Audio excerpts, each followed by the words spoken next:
నమస్తే, welcome to current affairs light YouTube channel. ఇవాళ మన క్లాస్లో రీసెంట్గా జరిగినటువంటి కరెంట్ అఫైర్స్లో ఇంపార్టెంట్ కాన్సెప్ట్ నేర్చుకుందామండి. మీకు కనుక మా ఛానల్లో ఉన్నటువంటి వీడియోస్ అండ్ ఎక్స్ప్లెనేషన్ నచ్చినట్లయితే మా ఛానల్ లైక్ చేయండి, షేర్ చేయండి అండ్ సబ్స్క్రైబ్ చేయండి. Welcome to current affairs light YouTube channel. ఇవాళ మన కాన్సెప్ట్ వచ్చేసి జిఆర్ఎస్సి యాక్సెలరేటెడ్ ఇన్నోవేషన్ నర్చరింగ్ స్కీమ్ అనమాట. ఇది ఎందుకోసం, దీని యొక్క ఇంపార్టెన్స్ ఏంటో తెలుసుకుందాం. సో ఫస్ట్ జిఆర్ఎస్సి అంటే garden reach ship builders and engineers limited అనమాట. సో మన ఈ కంపెనీ పేరుని మనం చాలాసార్లు వింటూనే ఉన్నాం. ఈ కంపెనీని ఇంకా బెటర్గా మార్చేటువంటి ప్రోగ్రామే జిఆర్ఎస్సి యాక్సెలరేటెడ్ ఇన్నోవేషన్ స్కీమ్ అనమాట. అండ్ దీని యొక్క ఇంపార్టెన్స్ ఏంటో కూడా చూద్దాం. సో రీసెంట్గా అయితే రాజ్య రక్షా మంత్రి శ్రీ సంజయ్ సేతు గారు ఈ యొక్క ప్రోగ్రామ్ అనేది లాంచ్ చేయడం జరిగింది. ఏంటి ఈ ప్రోగ్రామ్ అంటే జిఆర్ఎస్సి స్కీమ్ అనమాట. సో దీనికి వీళ్ళు ఇచ్చినటువంటి పేరు గెయిన్స్ 2024. సో ఈ ప్రోగ్రాంలో భాగంగా ఏ విధంగా ఉంటుందంటే, garden reach ship builders company ఏదైతే ఉందో అది కోల్కతాలో ఉంది. ఆ కోల్కతాలో ఉన్నటువంటి ఈ కంపెనీని బెటర్గా మార్చాలి అంటే ఇక్కడ మనం ఏం అర్థం చేసుకోవాలంటే, ఇక్కడ తయారు చేసేటువంటి షిప్స్ ఏవైతే ఉన్నాయో అవి ఇప్పుడున్నటువంటి అవసరాలకే కాకుండా ఫ్యూచర్లో వచ్చేటువంటి అంటే అక్కడ తయారు చేయగలిగేటువంటి షిప్స్ యొక్క సామర్థ్యాన్ని పెంచడం, మన దేశానికి ఇంకా ఎక్కువగా మంచిగా ఉన్నటువంటి ఫెసిలిటీస్ తోటి షిప్స్ తయారు చేసే విధంగా ఆ కంపెనీని మార్చడమే వీళ్ళ యొక్క ముఖ్య ఉద్దేశం అనమాట.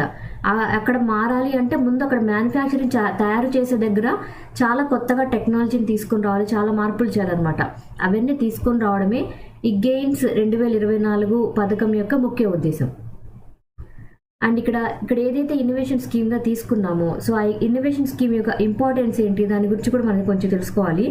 అండ్ ఇక్కడ ఎందుకోసం అంటే, మనకి ఇప్పుడు ఉన్నటువంటి షిప్స్ ఏవైతే ఉన్నాయో, అంటే ఇప్పుడు మనకి ఉన్నటువంటి ఆర్మీ వాళ్ళకైనా, అంటే ఇక్కడ నేవీ వాళ్ళకైనా, అండ్ ఎక్కడైతే మన దేశంలో కొన్ని వ్యాపార పరంగా తిరుగుతున్నటువంటివైనా ఇలాంటి షిప్స్ ఏవైతే ఉన్నాయో వాటిలో ఉన్నటువంటి కొన్ని ప్రాబ్లమ్స్ని కూడా ఓవర్కమ్ చేస్తూ ఫ్యూచర్లో టెక్నాలజీ పరంగా ఇంకా తీసుకొని వచ్చి ఈ యొక్క కంపెనీకి ఉపయోగపడే విధంగా, అంటే garden reach ship builders company ఏదైతే ఉందో దాంతో అనుబంధంగా ఉండే కంపెనీలు చాలా ఉంటాయి.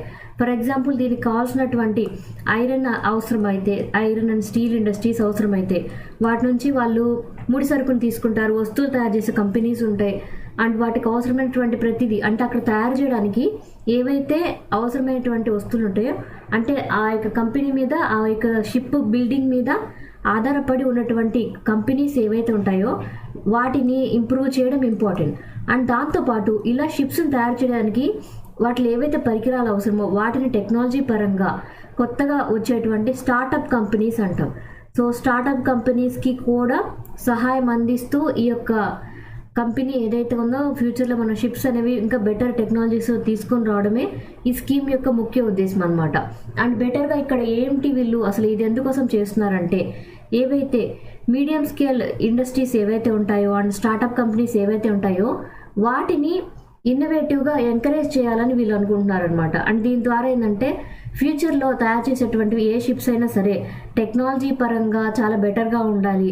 అండ్ మన దేశంలో తయారు చేసేటువంటి షిప్స్ ప్రామాణికంగా మిగిలిన దేశాల వాటికన్నా కూడా బెటర్గా ఉండే విధంగా తయారు చేయాలని అనుకుంటున్నారు. అండ్ ఇలా ఏంటంటే, మన దేశానికి, మన నేవీకి మనం ఏవైతే ఇస్తున్నామో అండ్ ఆర్మర్డ్ ఫోర్సెస్కి ఏవైతే ఇస్తున్నామో, మన దేశం యొక్క భద్రత దృష్ట్యా మనం నేవీ వాళ్ళకి షిప్స్ అనేవి తయారు చేసి ఇస్తుంటుంది గవర్నమెంట్. సో అలా ఇచ్చేటువంటివి కూడా ఇంకా బెటర్ క్యాపబిలిటీతో ఉండాలి అంటే ఈ యొక్క ఇన్నోవేషన్ స్కీమ్ అనేది తీసుకొని వచ్చి ఆ యొక్క కంపెనీని బెటర్గా చేస్తుంది. సో గవర్నమెంట్కి అండ్ ప్రజలకి కూడా ఉపయోగకరంగా ఉండాలి అంటే, అక్కడ ప్రజలు ఎవరైతే ఈ యొక్క మీడియం స్కేల్ ఇండస్ట్రీస్తో కానీ కొన్ని స్టార్టప్ కంపెనీల ద్వారా కానీ ఈ యొక్క పెద్ద కంపెనీతో వర్క్ చేస్తూ ఉంటారో అలాంటి వాళ్ళందరికీ కూడా ఉపయోగకరమయ్యే విధంగా ఈ ఇన్నోవేషన్ స్కీమ్ అనేది తీసుకొని రావడం జరిగింది.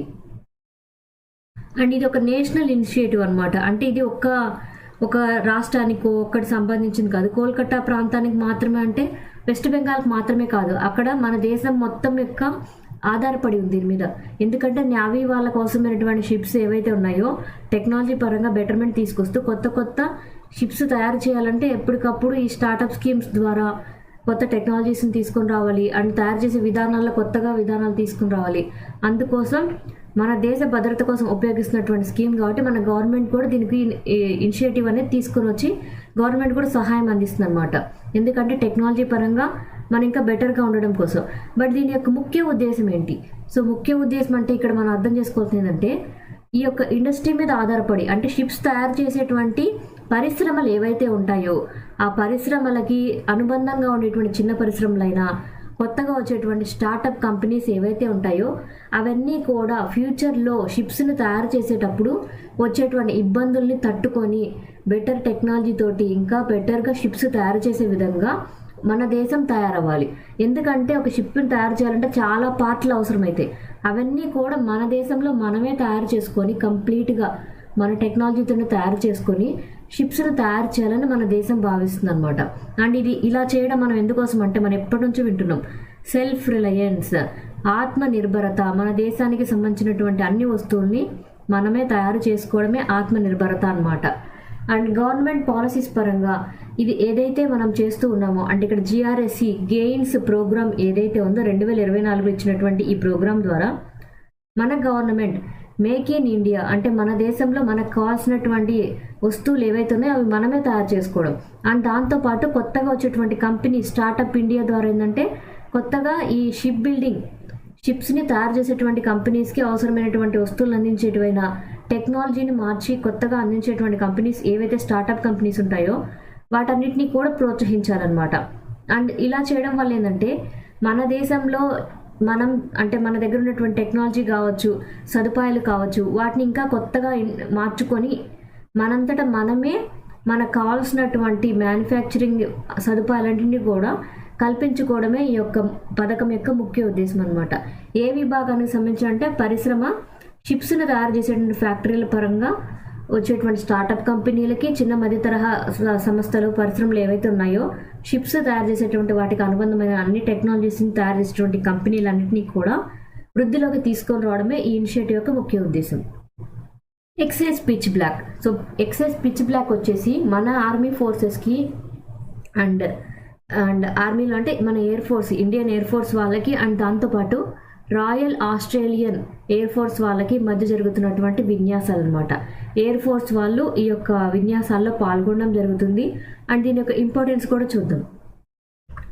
అండ్ ఇక్కడ మనం ఏదైతే ఎక్సైజ్ పిచ్ బ్లాక్ అని చెప్తున్నామో అది మన దేశం యొక్క ఇండియన్ ఎయిర్ ఫోర్స్ విభాగం వాళ్ళు దీనిలో పాల్గొనడం జరుగుతుంది. వీళ్ళు ఆస్ట్రేలియన్ ఎయిర్ ఫోర్స్ యొక్క విభాగంతో కలిసి ఈ యొక్క విన్యాసాలను నిర్వహిస్తారు. ఈ యొక్క విన్యాసాల ఉద్దేశం ఏంటంటే అవి ట్రైనింగ్ ప్రోగ్రామ్స్ లాగా అనమాట. ఈ యొక్క రాయల్ ఆస్ట్రేలియన్ ఎయిర్ ఫోర్స్ విభాగం ఆ యొక్క విభాగం యొక్క బేస్ ఎక్కడ ఉందంటే డార్విన్ అనమాట. ఈ డార్విన్ వచ్చేసి ఆస్ట్రేలియాలో ఉన్నటువంటి ఒక ప్లేస్. అక్కడ ఒక ఇంటర్నేషనల్ ఎయిర్పోర్ట్ కూడా ఉంది. డార్విన్ సిటీ పేరు అక్కడ ఈ యొక్క రాయల్ ఆస్ట్రేలియన్ ఎయిర్ ఫోర్స్కి సంబంధించినటువంటి బేస్ కూడా ఉంది. అక్కడే ఇండియన్ ఎయిర్ ఫోర్స్కి అండ్ ఆస్ట్రేలియన్ ఎయిర్ ఫోర్స్కి ఒక ఎక్సర్సైజ్ అనమాట, విన్యాసాలు. ఇది ట్రైనింగ్ లాగా ఉంటుంది. అక్కడ పార్టిసిపేట్ చేసేటువంటి ఇండియన్ ఎయిర్ ఫోర్స్ ఎవరైతే వెళ్తారో ఇండియన్ ఎయిర్ ఫోర్స్ తరఫున వాళ్ళందరికీ ట్రైనింగ్ ప్రోగ్రామ్ లాంటిది. అండ్ ఇలాంటివి చేసినప్పుడు ఏంటంటే ఆస్ట్రేలియాకి ఇండియాకి సరైనటువంటి స్నేహబంధం ఉందని మిగిలిన అన్ని దేశాలకు తెలుస్తుంది అనమాట. అండ్ ఇది ఎక్కడ జరుగుతుందంటే ఆస్ట్రేలియాలో డార్విన్ ప్రాంతంలో ఈ యొక్క ఎక్సర్సైజ్ అనేది నిర్వహించబడుతుంది. ఎక్సైజ్ పిచ్ బ్లాక్ ఎక్కడ జరిగింది అంటే ఆస్ట్రేలియాలోనే జరిగింది, డార్విన్ ప్రాంతంలో. మన దేశంలో కాదు జరిగింది, ఆస్ట్రేలియాలో ఉన్నటువంటి డార్విన్ ప్రాంతంలో ఈ యొక్క ఎక్సైజ్ పిచ్ బ్లాక్ 2024 జరిగింది. అండ్ ఇది బై యాన్యువల్ ఎక్సైజ్ అనమాట. అంటే ప్రతి 2 సంవత్సరాలకి ఒకసారి జరిగేటువంటి యుద్ధ విన్యాసాలు. సో యుద్ధ విన్యాసాలు అంటే ఇక్కడ ఇండియన్ ఎయిర్ ఫోర్స్ వాళ్ళు పాల్గొనేటువంటిది ఈ యొక్క ద్వైవార్షిక విన్యాసాలు. సో 2 సంవత్సరాలకు ఒకసారి జరిగేటువంటి విన్యాసాలు. దీనిలో మన దేశానికి సంబంధించినటువంటి ఇండియన్ ఎయిర్ ఫోర్స్, దాంతోపాటు రాయల్ ఆస్ట్రేలియన్ ఎయిర్ ఫోర్స్ ఎవరైతే ఉన్నారో వాళ్ళు కూడా ఇందులో పాల్గొంటారు. అండ్ ఎందుకోసం అంటే యుద్ధం టైంలో అంటే ఏదైనా యుద్ధ వాతావరణ పరిస్థితులు వచ్చినప్పుడు 2 దేశాల యొక్క ఎయిర్ ఫోర్స్ వాళ్ళు ఎలా వాళ్ళ యొక్క ప్రతిభని కనపరచాలి, శత్రువుల మీద ఎలా యుద్ధ విన్యాసాల ద్వారా శత్రువుల మీద ఎలా దాడి చేయాలి, ఇటువంటి విషయాల గురించి ఇందులో ట్రైనింగ్ ప్రోగ్రామ్స్ అనేవి ఉంటాయన్నమాట. సో ఒక ట్రైనింగ్ ప్రోగ్రామ్స్ ద్వారా 2 దేశాలకు సంబంధించినటువంటి ఎయిర్ ఫోర్స్ వాళ్ళు దీనిలో పాల్గొంటారు. అండ్ హిస్టారిక్ స్కేల్ వచ్చేసి ఇది 43 సంవత్సరాలుగా జరుగుతుంది. నియర్లీ ఇందులో మన 2 దేశాలతో పాటు ఇంకా 20 దేశాలకు సంబంధించినటువంటి వాళ్ళు కూడా పాల్గొంటారనమాట. అండ్ ఇందులో 20 దేశాలకు సంబంధించినటువంటి అన్నీ కూడా పాల్గొంటాయి. నియర్లీ 140 ఎయిర్ క్రాఫ్ట్లు పాల్గొనడం జరుగుతుంది ఈ యొక్క ఎక్సర్సైజ్లో. అండ్ 4400 మంది మిలిటరీ పీపుల్ ఎవరైతే వెళ్తారో ట్రైనింగ్ తీసుకోవడానికి వాళ్ళు కూడా ఇందులో ఉంటారనమాట నేర్చుకోవడానికి. అండ్ దీనిలో బెస్ట్ ఇంపార్టెంట్ ఏంటంటే ఎక్సైజ్ పిచ్ బ్లాక్ ఇలా రావడానికి నేమ్ అనేది ఇలా ఎందుకు ఇచ్చారు, నైట్ టైం ఫ్లయింగ్ ఎంపసిస్ అనమాట. అంటే ఈ యొక్క ఎక్సైజ్ ఏదైతే ఉందో అంటే ఈ యొక్క విన్యాసాలు నిర్వహించడంలో ముఖ్యంగా ఏంటంటే పిచ్ బ్లాక్ అనే పేరు ఇచ్చారు. సో పిచ్ బ్లాక్ అని పేరున్నప్పుడు ఏంటంటే మెయిన్గా ఇక్కడ ఫోకస్ చేసేది ఏవైతే ఫ్లయింగ్ ఆపరేషన్స్ ఉంటాయో ఆ ఫ్లయింగ్ ఆపరేషన్స్ పరంగా ఎప్పుడైనా దాడి చేసేటప్పుడు నైట్ టైం గనక మన ఈ యొక్క విన్యాసాలు నిర్వహించాల్సి వస్తే అటువంటి సిచ్యువేషన్లో కూడా ఎయిర్ క్రాఫ్ట్ని ఎలా ట్యాకిల్ చేయాలి, ఇక్కడ ఇండియన్ ఎయిర్ ఫోర్స్ కాబట్టి ఇక్కడ యూజ్ చేసేవన్నీ ఎయిర్ క్రాఫ్ట్లు అనమాట. సో ఎయిర్ క్రాఫ్ట్లతోటి శత్రువుల మీద దాడి చేయాల్సి వస్తే ఎలా వర్క్ చేయాలో 2 దేశాలకు సంబంధించినటువంటి విన్యాసాలు అనేవి నిర్వహిస్తూ, అండ్ ఎక్కడ నిర్వహిస్తారంటే మనుషులు ఉండే దగ్గర చేరు పాపులేషన్ అనేది లేని చోట ఈ యొక్క విన్యాసాలు నిర్వహిస్తూ ఎలా దాడి చేయాలి, ఎటువంటి సిచ్యువేషన్లో ఎలా 2 దేశాలకు సైనికులు కలిసి వర్క్ చేయాలని నిర్వహిస్తూ ఉంటారనమాట. అందువల్లే పిచ్ బ్లాక్ అనేటువంటి నేమ్ అనేది ఇచ్చారు. ఎందుకంటే నైట్ టైమే ఎలా ఎయిర్ క్రాఫ్ట్లతోటి మేనేజ్ చేయాలి, ఫ్లయింగ్ ఆపరేషన్స్ ఎలా చేయాలి, ఇవన్నీ కూడా వాళ్ళకి ఈ యొక్క విన్యాసాల ద్వారా నేర్చుకుంటారు. And enhanced cooperation. సో ఇలా గనక ఒక వార్షిక విన్యాసాలు జరుగుతున్నాయంటే అక్కడ ముఖ్యమైన ఉద్దేశం ఏంటంటే 2 దేశాల మధ్య సరైనటువంటి బంధాన్ని పెంచుకోవడం. అంటే స్నేహ బంధాన్ని 2 దేశాలు ఇంటర్నేషనల్ కోఆపరేషన్ పరంగా 2 దేశాలు కలిసి వర్క్ చేస్తున్నాయి. 2 దేశాల మధ్య శత్రువులు గనక దాడి చేస్తే 2 దేశాలు కలిసి ఎదుర్కొంటాయని ప్రపంచానికి తెలుస్తుంది అనమాట.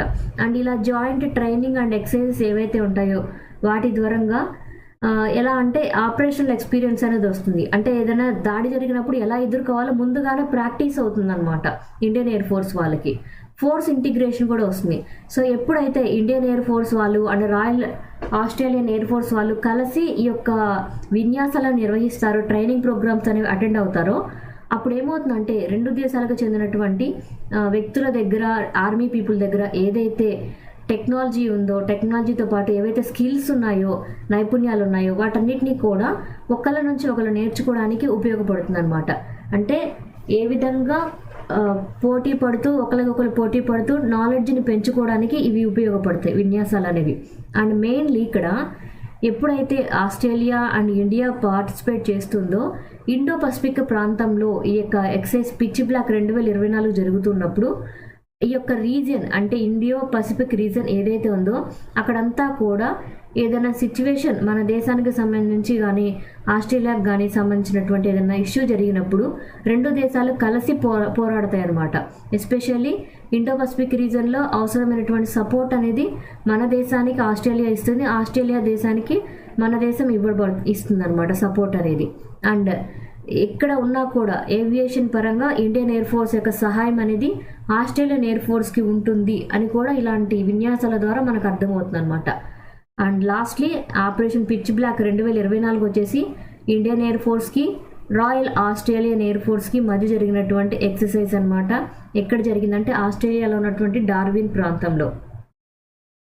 And capability enhancement. సో ఇక్కడ ఎప్పుడైతే మన దేశానికి సంబంధించినటువంటి ఇండియన్ ఎయిర్ ఫోర్స్ ఇందులో వర్క్ చేస్తుందో కొన్ని రకాలైనటువంటి ఎయిర్ క్రాఫ్ట్లు పాల్గొంటాయి. సో ఎయిర్ క్రాఫ్ట్లు మన దేశం నుంచి ఏవేవి పాల్గొన్నాయి అండ్ వాటి పరంగా ఎటువంటి ఫైటర్ జెట్స్ ఏవైతే తీసుకెళ్లారో ఎయిర్ క్రాఫ్ట్లు అనేవి వాటి పరంగా వాటిని ప్రదర్శిస్తూ ఉంటారు. అండ్ వాటిలో కొత్త టెక్నాలజీ కనుక ఉంటే, మనకన్నా బెటర్ టెక్నాలజీ ఉంటే వాళ్ళ దగ్గర నుంచి మనం కొనుగోలు చేస్తాం అనమాట. ఎంత బాగా వర్క్ అవుతున్నాయో లేదో కూడా టెస్ట్ చేయడం జరుగుతుంది. ఇందులో ఏం పాల్గొన్నాయి, ఏ ఫైటర్ జెట్స్ పాల్గొన్నాయి అంటే F-35, F-22, F-18, F-15, Gripen and typhoon ఇవన్నీ కూడా ఫైటర్ జెట్స్ అన్నమాట. ఇవన్నీ కూడా ఈ యొక్క ఆపరేషన్లో పాల్గొనడం జరిగింది విన్యాసాల పరంగా. ఏవియేషన్ అసోసియేషన్ వచ్చేసి అంటే ఇలా ఎక్సైజ్ అనేవి నిర్వహించడం ద్వారా 2 దేశాల మధ్య పార్టిసిపేట్ చేసినటువంటి సైనికులు ఎవరైతే ఉంటారో, ఇక్కడ ఇండియన్ ఎయిర్ ఫోర్స్కి చెందినటువంటి ఎవరైతే వ్యక్తులు ఇందులో పాల్గొన్నారో వాళ్ళందరికీ ఒక ఉత్సాహం అనేది వస్తుంది అనమాట. అండ్ దాంతోపాటు ఫ్యూచర్లో కనుక రక్షణ వ్యవస్థలో ఏదైనా ఇబ్బందులు కనుక ఎదురైతే అప్పుడు 2 దేశాలకు చెందినటువంటి ఎయిర్ ఫోర్స్ డిపార్ట్మెంట్లు కలిసి సరిగ్గా ఎదుర్కోవడానికి ఇలా నేర్చుకునేటువంటి విన్యాసాలు అనేవి బెటర్గా ఉపయోగపడతాయి. రెడీగా ఎటువంటి సిచ్యువేషన్లో అయినా 2 ఎయిర్ ఫోర్స్ విభాగం వాళ్ళు కలిసి ఎదుర్కొంటారు దాడి జరిగినప్పుడు. Thank you for watching my video. మీకు కనుక నా వీడియోని ఎక్స్ప్లెనేషన్ నచ్చినట్లయితే నా వీడియోస్ లైక్ చేయండి, షేర్ చేయండి అండ్ సబ్స్క్రైబ్ చేయండి. మీకు నా వీడియోస్ ఏ విధంగా అనిపిస్తున్నాయో నాకు కామెంట్ సెక్షన్లో తెలియజేయండి. Thank you for watching my video. Thank you.